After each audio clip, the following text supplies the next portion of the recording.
So July 1st was Canada Day, but it was also the release of two of my favorite things of 22 this far, that being Antimai by the Deer Hunter, a new album from them, and of course Stranger Things Season 4 Part 2 that just dropped, and I literally just finished watching earlier this morning.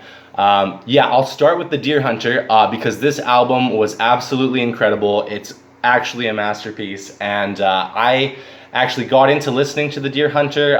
They've been kind of my top three bands for the past 4 or 5 years, ever since I met this guy on the SkyTrain. He was wearing a Coheed and Cambria shirt, and I was like, oh, that's so cool. Like, I haven't met many Coheed fans, and so it was cool to see another guy there. And he actually recommended to me the Deer Hunter based on me liking Coheed, because they both rely on concepts, whereas Claudio does his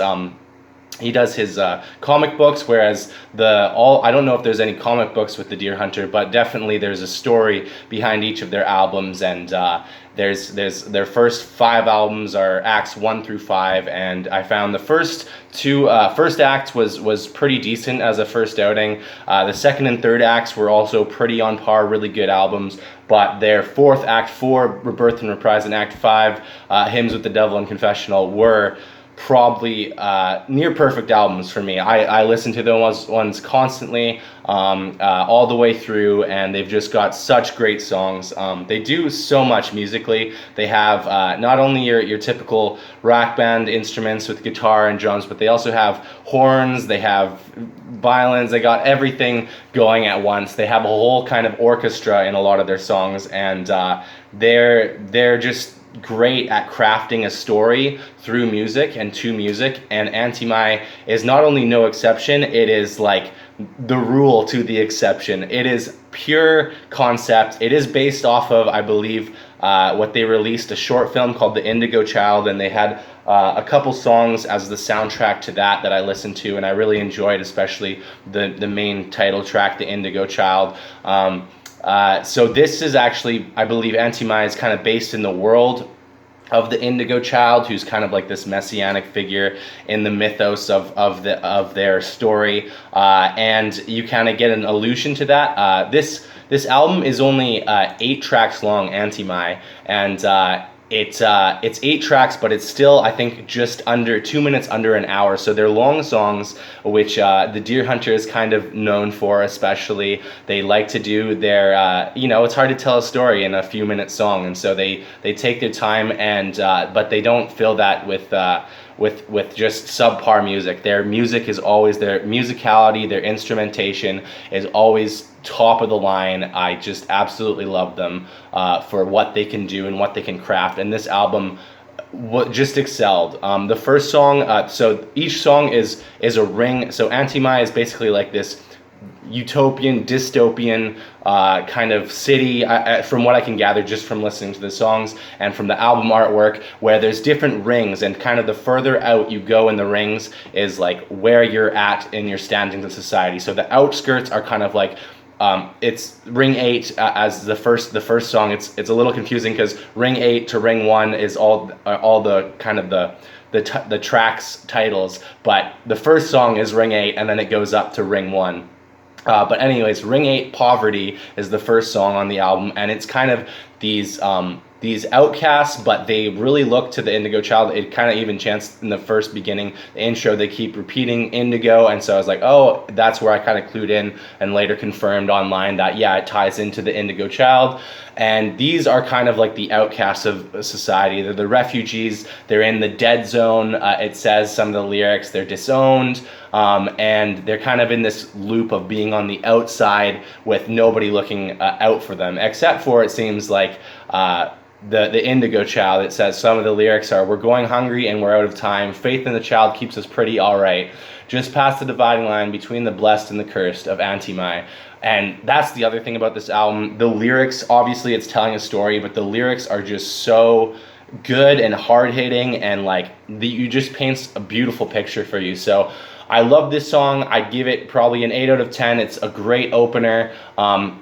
and it just like they set the tone with the music. It's the first one, it's the Poverty, and their intro is very like held back. It's very like single notes leading you into it, and it kind of gets into something bigger, but it's very economical with its instrumentation in the very beginning. And I love that because they're telling the story not only through the lyrics but through the music in a big way. So that's Ring 8, Poverty. Ring 7, Industry. Now when this came out as a single, they released 2 singles, and this was one of them. I knew I was in for a treat. I got so excited. Kind of the opposite with Coheeds. I enjoyed their singles, but I didn't think they were anything like that blew me out of the water. Whereas the singles from Antimai, I was like, whoa, let's go. This is going to be an awesome, awesome album. And it is. It really is, and it continues to be. So Ring 7, Industry, it comes out swinging. I love it. It's kind of like this idea of somebody, sounds like in the song, somebody's kind of fallen from grace or fallen from their upper class society. The chorus goes, if you're too low to get down in Lowtown, they're probably going to bring you here. So this is kind of below, it's above poverty, but it's below kind of like the working class. They're probably going to bring you here. You were up in the pantheon. Now you're struggling to get out of this ditch. Well, we'll make you into mechanic. And that's kind of like what I picture that is like they're going to make him into like a robot machine to work in the industry. So they're kind of like just basically above slavery, or maybe not even. Maybe they are basically slavery. But this song, despite them being the industry class, it's very upbeat. It's very like, ooh, it just goes. It's just it's so good. It's just so boppy. The whole album's super funky, and it's like, it just gets you in a good mood, even though it's talking about the lower members of society. Like they seem to be doing all right in the industry ring there. So Ring 7, definitely a 9 out of 10. One of the highlights, one of the best on the album, for sure. So that is Ring 7, Industry. Ring 6 is Lowtown, and so this one kind of explores kind of the people that are like they're not quite in poverty. They're still trying to feed the people, though. There seems to be a problem, and it comes up later with like the population and not being able to feed enough people, wondering if the old, do we take care of the old or do we feed the young people instead? And so this is kind of some of the issues that are going on in this fictional society, but could be applied to real life as well, with people that have excess and people that have almost next to nothing. And so I enjoyed this song. I'd also give it an 8 out of 10. Is probably my least favorite song on the album, but it's still an 8 out of 10, 7 out of 10 easily. Just musically, it's great. And again, the story it continues to tell is great. And they're kind of looking towards, the upper class, looking towards God to kind of like, get them out of their state, or at least sustain them with where they are. But yeah, a little more dire for the Lowtown situation. The next one, Middle Class. This is a sprawling song. I think this one was over 9 minutes, or just about 9 minutes. And I really enjoyed this one too. It had some really great lyrics as well. Just kind of talking about the complacency of the middle class in this society, often in our society too. The chorus, believe us, oh yeah, we got it so good that we'll stay here with our heads right in the sand, just like we should. We would love if it was better out there, speaking to the other outer rings, and we could fix it if only we had the time. But the business begets a blindness, and the comforts enjoyed eclipse our eyeline. I love that lyric, and it really kind of cuts to the core of how, not only in this fictional world, but in our real society, we often let comfort, and I speak to myself too, I let comfort get in the way of helping those that are less fortunate, or helping those that are, struggling in some way. And so I really, really, really enjoyed this song. I think it's close to a 9 out of 10 for me as well. It's a really great song, and the hook at the end says they got you buying your own chains, and I just thought of like kind of this idea of like the material world and what we buy into often is what, what we put our most value in is often what we're enslaved to, or has mastery over us. And so you can just see like kind of this, they're content with where they are. They'd like to maybe move up if they can. One of the other lyrics is, maybe we'll marry up, maybe we'll have a daughter who marries up, maybe she'll have a daughter who marries up. So there's kind of this striving, but at the same time, things aren't too bad. Let's keep it how it is and just keep buying into the system and into the material goods that we can get. And so that's kind of Ring 5, Middle Class. Ring 4 is the next song on the album, Patrol. Now this is clearly kind of a knock against authoritarian policing and like just people that are into that job and to that, not to serve and protect, but to seek power for themselves, to wield authority and to get the rush from that. Obviously there's a lot of real world parallels with what has gone on in the States and in Canada too, where I'm from. It opens verse 1, they see me strolling in my uniform, acting like they seen a ghost. Wish I could tell them that I mean no harm. I wouldn't want to lose my post. It's risky returning to my stomping ground, and after giving him a guarantee that I'd never do anything so profound as to become the enemy.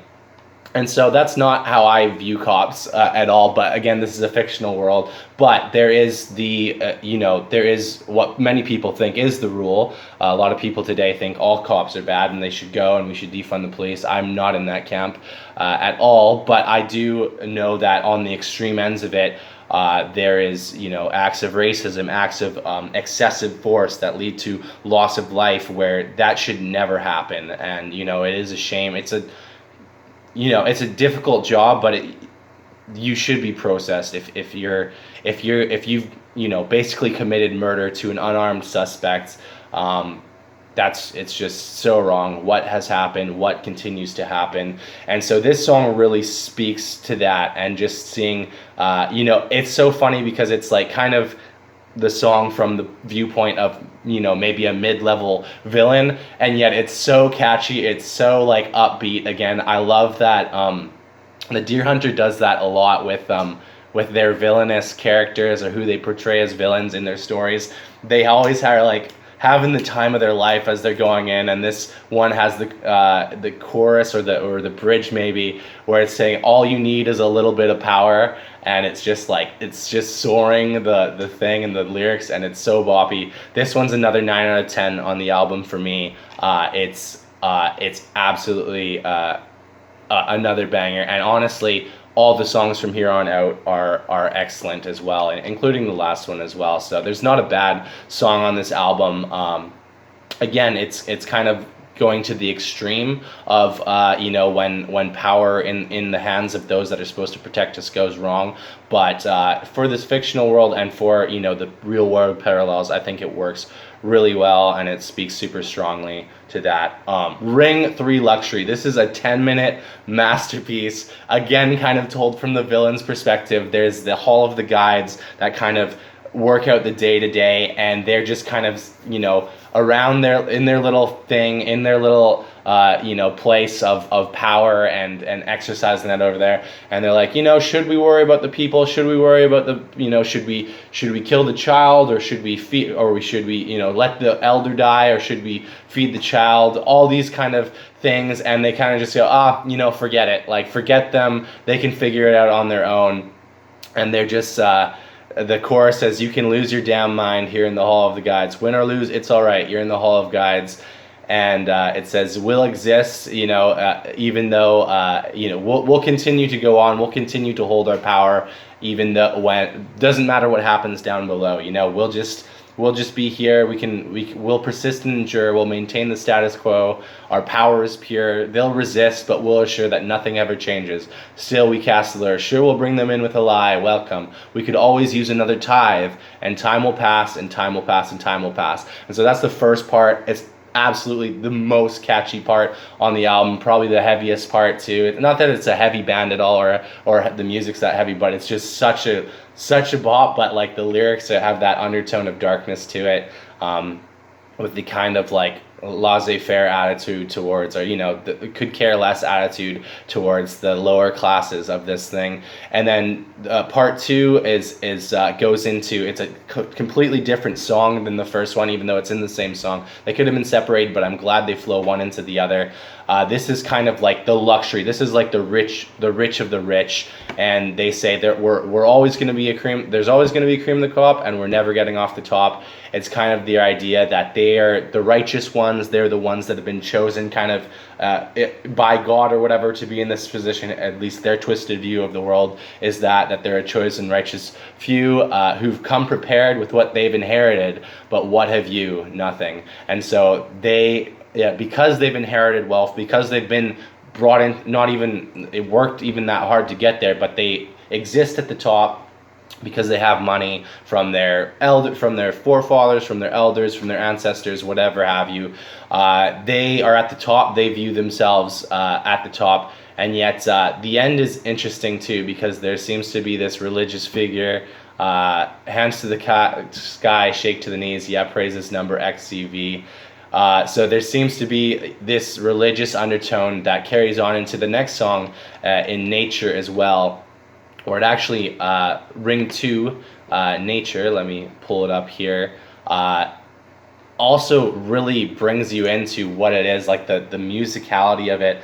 It makes you feel like you're in Earth undisturbed, untouched by humans, and it kind of goes through like the rise of man, and then it goes into kind of like the fall of man too. Some of the lyrics that I really like this, it says,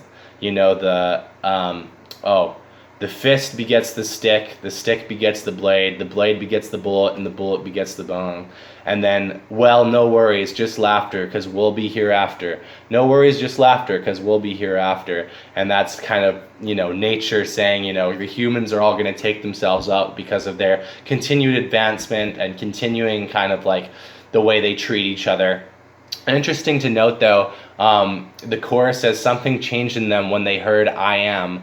Our unbroken pact was now illusory, so still we have to be, waiting endlessly for what is unforeseen. So it mentions the I am, which of course in the Christian religion, where my background is, I am refers to God, and so even though it's a fictional world, clearly they're using that. So it's kind of like a song that's very much kind of against the religion, or at least pointing to religion for the warfare, the strife, this idea of superiority, which I think is very true in terms of people taking the message of God, whatever their holy book is, the Bible, the Quran, and using that as a platform, or using that as an excuse, reading into it that they are the superior race, they are the superior people, that they deserve to be on top over nature, over their fellow human beings, and that leads to wars, and that leads to this. And I think, while there's a grain of truth in that, I don't think it's completely fair to the actual message of at least Christ and what he came to say, where it was actually, forgive your enemy, pray for those who persecute you. But it's an interesting twist, and it's interesting to see it. Also, basically, you're listening to the song from the world's perspective, from nature's perspective, kind of outside looking in. And just saying, humanity's going to take itself out. It's a little bit nihilistic in the sense for human beings, but as a song, as a piece of musicality, and as a storytelling device, this one's another 9 out of 10 for me. I don't think I ranked the song before it. Ring 3, though, was a perfect 10 out of 10 for me. The sprawling epic luxury was a 10 out of 10. Ring 2 is really, really good. It's a 9 out of 10. Really enjoyed it. And then the last one, Ring 1, Tower. This is the guy at the top. Not quite God, but a guy that kind of, in the society's eye, he might as well be. What a wonderland, watching them bend to my demands. That's too much power for one man, is what they all say. But they don't understand that you're never getting to Tower unless you're coming from Tower. And so this is the guy that's kind of like sitting in the chair, sitting on the white throne, all above it all. and kind of is looking down on his subjects. As the emperor, chorus 1 even says, "Why would the emperor need new clothes if he keeps the people indisposed? They are blessed, they even get to see him. The world will never be the same. So line right up and praise his name. Oh, so lucky you get to live beneath him." And so again, we have this misplaced idea of superiority. Whether he worked hard to get there or whatever, he's placed himself as kind of the god over this city. At least this is kind of a microcosm, but it speaks to anybody that's in a position who believes that they have absolute power over anybody, any other human being that believes they have absolute authority or power over everybody else. How does it finish here too? There's another lyric I really enjoyed from it. Well, I gotta find it here.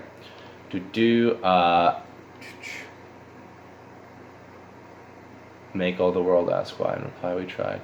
Okay, I didn't find it, but it is that basically that theme is you know, you're not gonna have any power unless you come from the upper top. The line was something like, I'm gonna paraphrase it, but it's like basically, you know, by the time any of this breakdowns, if the people revolt, the idea was that I'm not gonna be here to worry about the aftermath, and so it's kind of an issue of not taking responsibility for the harm that people in power can cause, and not worrying about it for the generations to come. You know, it doesn't affect me directly, so I'm not going to worry about it. A lot of people could apply that to climate change, or apply it to things that, you know, we try to make this world a better place, maybe for our children.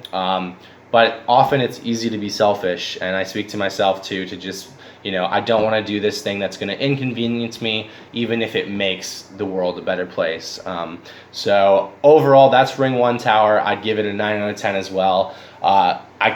You have to listen to it to yourself in order to understand just how great the music is. Overall, this is just a solid album. I think I gave it a 8.6 out of 10 overall. Maybe that's lower. Let me do the math. I ranked them all, so it was like an 8 and an 8, 8 and a 9, 8 and 9, 8. There was a 10 in there. I think there was another 8. And there's like, you know, a few 9s. I think that's 8 overall. So yeah, I think I gave this album probably around an 8.6 to 8.8 range. Not that it matters that much, but it's a masterpiece. There's not a song that's lower than an 8 out of 10 for me. It was awesome to get this. I was surprised when it was only 8 songs, but they're 8 really solid songs, and it's still the length of a full-length album because of how long the songs are. And so in terms of how much actual content there is, if you buy this album, it's well worth your money. If you just want to check it out, it's on Spotify, Apple Music, all of the places. Definitely a high recommendation for me. Really great concept. If you're worried about content warning, there's only one song, Ring 3, that I gave the 10 out of 10 to, that has any swearing in it. The rest is clean, obviously, if that's something that you care about. But yeah, it's very accessible. I'd say I think anybody could listen to this and appreciate it in terms of the music. It's not like heavy metal by any means, or stuff that I listen to that I wouldn't necessarily recommend to everybody. I think anybody could definitely enjoy this. Just kind of close your eyes and listen to the story unfold. It's really amazing, and I'm so happy for the band that I think they said this is their first full-length album in 6 years. After Acts 4 and 5, they did have another full-length album that wasn't concept related, but it was still really good. And then they had the Color Spectrum, like kind of EPs that made it into one big album too, where they kind of wrote songs to match the different colors. It was very cool. I love what they do, but definitely I think when they're at the top of their game is doing their concept stuff, and this is probably the concept done to its like greatest degree so far. And I definitely could see them doing a sequel to this as well. I'm sure there's lots more in the fictional world that they want to write about, lots more they can draw off of real life. So yeah, that's my review of Antimai by the Deer Hunter. And now I guess I'll move on to Stranger Things. I probably should do 2 separate videos actually for this, but you know what? Nobody's gonna watch either one anyways, so I'll just carry on. Stranger Things season 4 part 2. Talk about masterpieces. This is my favorite season, I think, of Stranger Things. I would rank them season 4, season 3, season 1, and then season 2.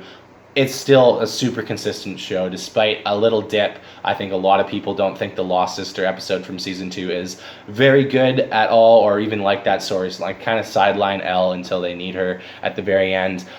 They don't really do that, even though Elle's lost her powers at the beginning of season 4. And this is completely spoiler, by the way, so spoiler warning ahead of time. Even though Elle's totally lost her powers at the beginning of season 4, she feels very... This is Millie Bobby Brown's season. I mean, every season is basically her season, but she is fantastic in this. So even when she doesn't have her powers, her character stuff is just absolutely gripping. She's such a great actress. She's like second to none on the show. But you know what? I eat my words, because actually Sadie Sink, who plays Max in this,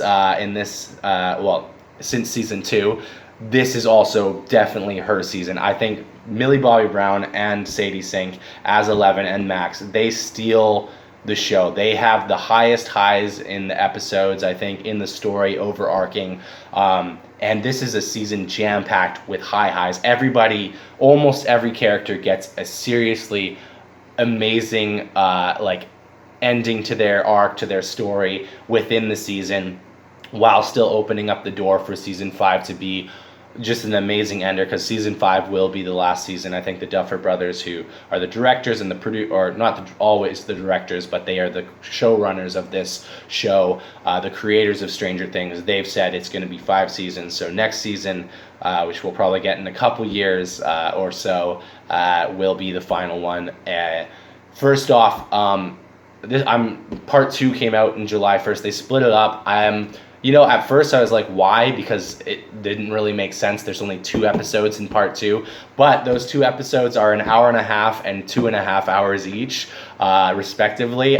So, you still get 4 hours of TV, basically. So I think it made sense. I think every single episode of season 4 was over an hour long at least, and the last 3 are feature-length films. Like, I see the last 3 episodes as a trilogy, basically, that capped off the end of season 4.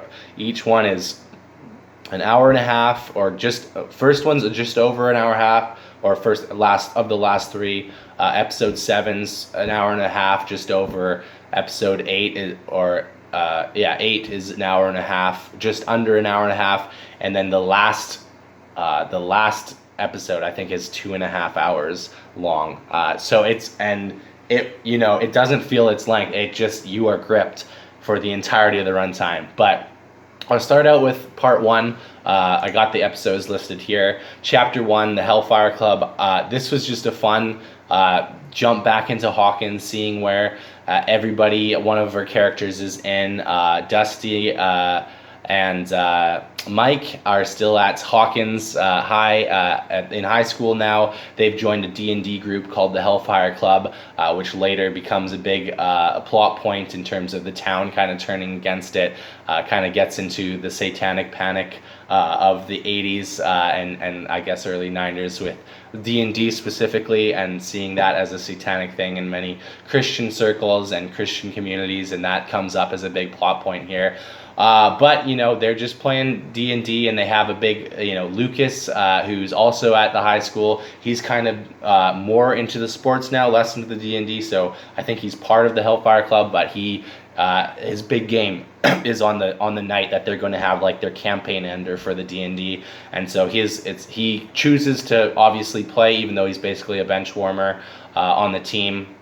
and he's kind of like trying to seek out the popular crowd rather than be with the nerds and the weirdos who like D&D and are, you know, focused on schoolwork over, you know, sports and stuff. So he kind of is getting into more of like the jock territory with his newfound friends. And so the first episode it ends with like a buzzer beater shot from him, and he becomes like the star of the basketball team in terms of like the last minute there's an injury, gets put in even though he's usually a bench warmer. Everybody that's seen the show already knows this stuff, so I'll skip over it. And then it's kind of like shot in parallel with the D&D game, and Erica Sinclair, his little sister, takes over for him in the D&D club. She's like a fan favorite since season 3. She just totally stole the show in season 3 and a lot of her stuff, and she continues to be awesome in season 4. So she ends up they're playing a campaign where the villain's name is Vecna, and that of course later becomes this new threat, new villains, kind of the nickname they give it. Every season they have the Demigorgon from D&D, they put it into, they name that, and then the Demidogs kind of spawn from that, the Mind Flayer, all of it kind of references D&D, each one, which I love that they have that through line throughout with the kids, even though they're growing up really fast. So the first episode also really establishes that this is a horror show at this point, which I loved. It is the scariest, the creepiest. I was even questioning whether or not this was the upside down stuff at the beginning. I knew with Hopper and his stuff, that's the upside down. But with Vecna, which they end up calling him, I was like, is this the upside down or is this a new threat? Turns out, yes, it is very much a part of the upside down, and how it ties in is super awesome. But the first episode, it had me hooked. I'm not going to rate each episode just because it's not interesting for anybody but me. But yeah, this was a strong opening. I also think chapter 2, Vecna's Curse, was really good. Again, just the creepiness, not knowing where this thing came from, just how brutal the kills and the body horror is in terms of that. It is definitely like, season 1, I could say, has a lot of language and it has some scary stuff, but relatively okay probably for kids to watch depending on your parents. Season 2 got a little scarier, a little more gory, but definitely was still within the realm. Season 3 I thought got actually really gory, and especially with all the monsters and the eating the rats exploding, and the lady eating the fertilizer, and all of them, the kind of the flayed getting popped too. I thought it was like, okay, now it's gone into horror, and they did get into horror there, but this definitely is like the most horror. It's very obviously there's obvious references to Nightmare on Elm Street. It felt very Evil Dead to me at times as well, and this new entity Vecna is he's seen as a demon by them as well, and you learn how he kind of came to be, and it's crazy, it's awesome, and it's cool to see just how dark and insane the show got. And I was like really interested in like, okay, this is actually feels like there's a big threat again for the kids. And actually, even up to the last episode, I didn't know who was gonna die, who was gonna live. I literally thought anybody could go at this point, just because of how I didn't know how they're gonna defeat the villain, if they were gonna defeat the villain. I guess I won't spoil the very end for that. What happens at the very end? I'll just kind of